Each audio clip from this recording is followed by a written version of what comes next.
Maray na Marie. Ika sa bungiro na. Ano, si Kuya Makmana. Hindi ko kinatawa yung pagsabong ha. Libangan sa naman. Hindi ko na sinabing addict eh. Sa bungiro lang. Hindi ko siya Maringan, addict. itabak upang babae, Kuya Mak. Hello, what's up guys? This is Mark, back again sa our video. Sa video natin yon, so mag-unbox tayo at mag-review ng isang cellphone galing from Cherry Mobile. So, nabili ko siya sa SM Bigutan. So, ang unit niya is Cherry Mobile Omega X. So, meron siyang 3GB and 32GB storage. So, isa-isayin natin. Freebies. Meron tayong tumbler dito, nagawa ka Cherry. Yan, meron siyang tatakpan Cherry. Head shield, face shield ba to? Yan, tapos may lagayan pa. Wow, ang ganda. SIM card, yan ang mga previous nila. Talk and text. Sa SIM card nga pala guys, kayo ang papipiliin kung anong gusto nyo. Smart, Talk and Text, Globe TM. So, 4 na variant. Walang dito, walang GOMO. So, yung warranty, yan. So, ito yung ako yan, pangalan ko yan. Tadan! So, meron siyang Android 9 version, octa-core. Then, ang rear camera niya is 13 megapixel. Tapos, front camera niya 8 megapixel. So, meron siyang dual support LTE. Natural, nano SIM. So, sinabi ko kanina, 6.2 HD display. So, meron siyang teardrops display. Yung mga usong yung mga ganyan, no? Meron sa gitna. So, yan lang, nakakalungkot. Meron siyang 2,800 mAh battery. So, hindi ko lang kung mabilis ba to sa consume ng battery o mabagal. So, gagamitin din natin to as daily driver. Micro SD card up to 120GB. Sakto, meron akong SD card dito. So, ang ganda niya. Unbox na natin siya. Yung ang ganda ng box. Kapal, oh. Hindi siya pipitsugin, eh. So, ito na siya. Nandito na nakalagay yung mga specification niya. Yung mga sinabi natin kanina. So, hindi lang nabanggit dito. Meron siyang 2.0 GHz octa-core processor. Pang ano siya? Pang gaming. Sa itsura niya, meron siyang single camera, may flash. Then, ang cute ng camera, yan, ang nipis. Pero medyo may kakapal ng kanya, no? Tapos, medyo malapad siya para sa Note series. So, open na natin. Bago natin siya i-open, habang ino-open natin siya, yung lagayan ng SIM card. Tapos, dito naman yung USB cable na para sa charging. 3.5mm audio jack. Ito yung volume up, volume button, tapos ito yung power on off. Yan. So, open na natin siya. Tanggalin na natin to.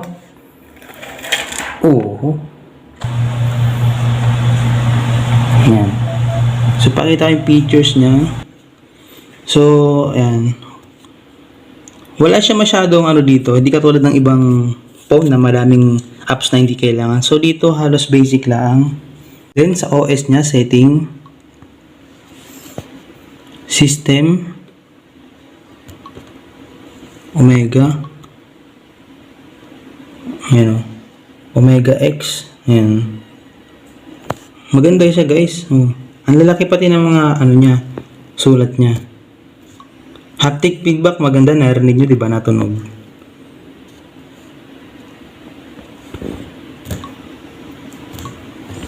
Ang galing. Tignan natin yung light. Try natin yung camera.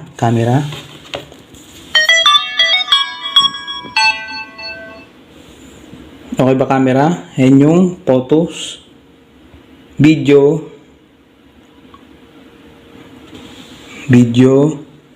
beautification, may bokeh. May bokeh din siya. So, gagawa ko siya ng review para sa mga photos. Kukuha ko ng mga sample sa labas, pati videos na din.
Hello, what's up guys? This Mark, back again sa video.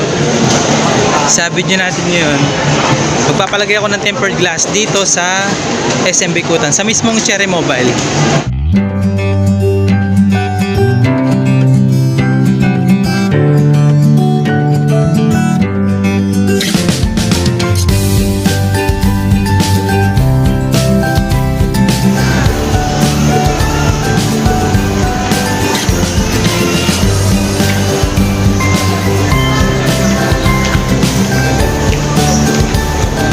Hello.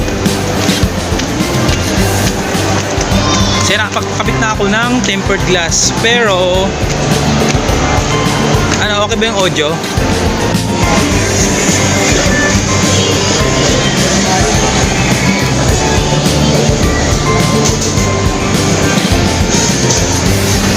Yung stabilization ng video okay ba?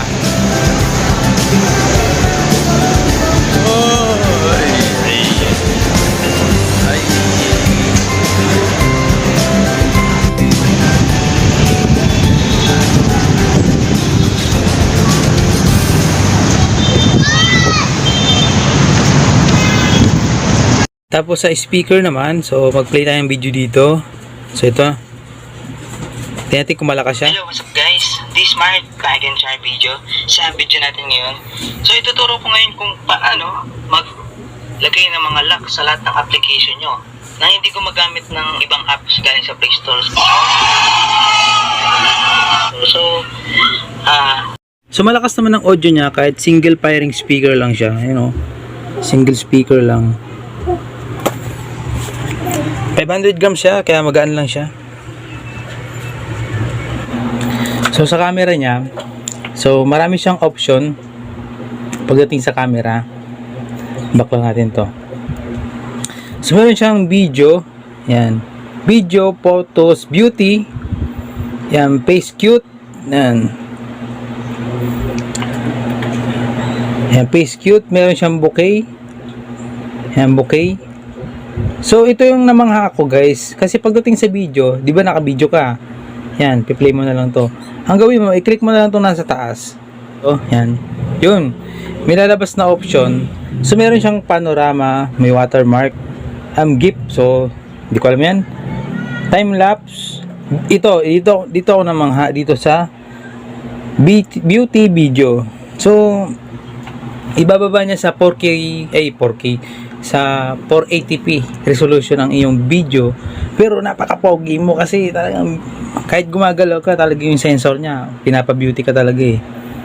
Saka may pro. Ang ayaw ko lang sa pro kasi puro rear camera lang, wala siyang front camera, so hindi ako believe sa pro. Sayang dahil meron siyang ISO saka exposure. So dito nag-believe sa dito sa beauty video. Yan, diyan ako bumilib. Napala guys, dahil pandemic ngayon, meron din siyang QR code, So, hindi mo na kailangan mag-download pa ng QR code o may mga ads. Ito na, meron ka na. Built-in na. At saka guys, supported to ng Dito Telecom. So, ito siya. Ayan. So, ang gamit kong SIM card niya na pang internet ay GOMO. Ayan. Itong 51566, yan yung Dito. So, unang insert ko ng SIM card sa kanya, hindi binasa ni Cherry Mobile Omega X ang tawag diyan, ang Dito. So blanco to. Ngayon, nilagay ko muna sa locker ko kasi nakatap na sa duty ako, may trabaho ako eh. After mga nag-lunch ako ng 9:30, pagsilip ko, nababasa na yung Dito. So may nakasulat na siyang Ball LTE. Yan.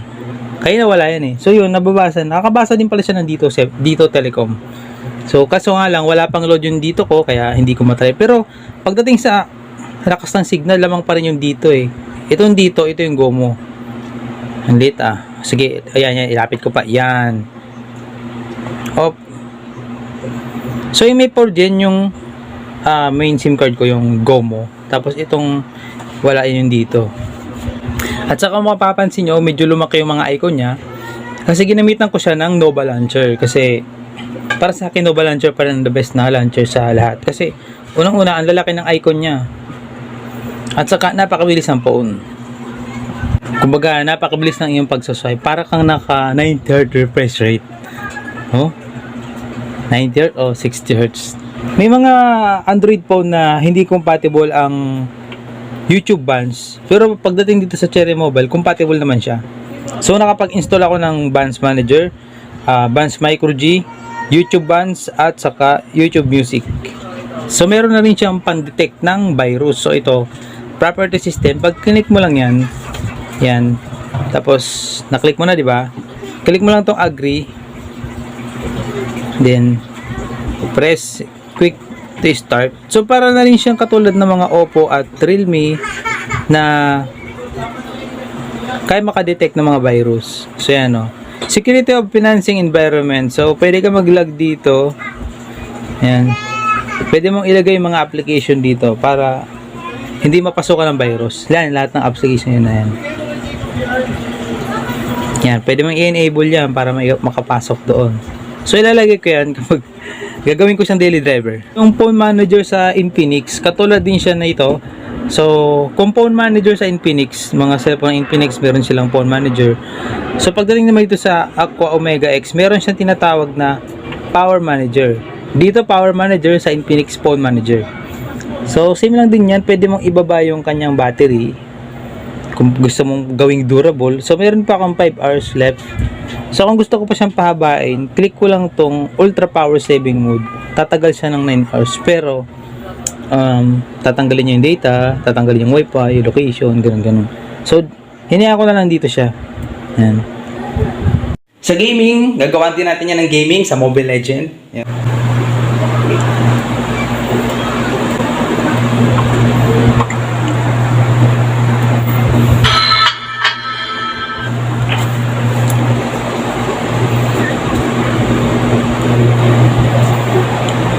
Nilagal yung pagsabi. Si Bahaw po, Bahaw yan. ikaw kanip ni Boy, tanda. Hindi lang patanong ko. Buwang takad, may dikit lang po ay itong tigsap na.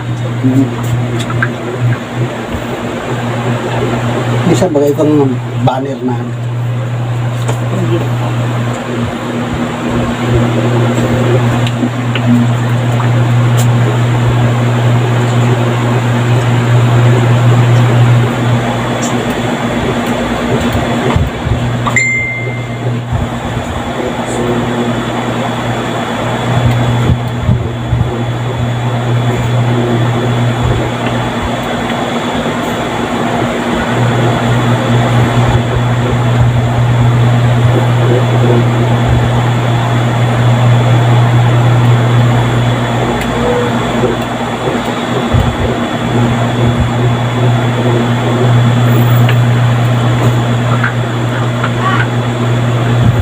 Sa battery naman, sakto lang naman, hindi naman siya matagal malubat, hindi rin siya mabilis mabat.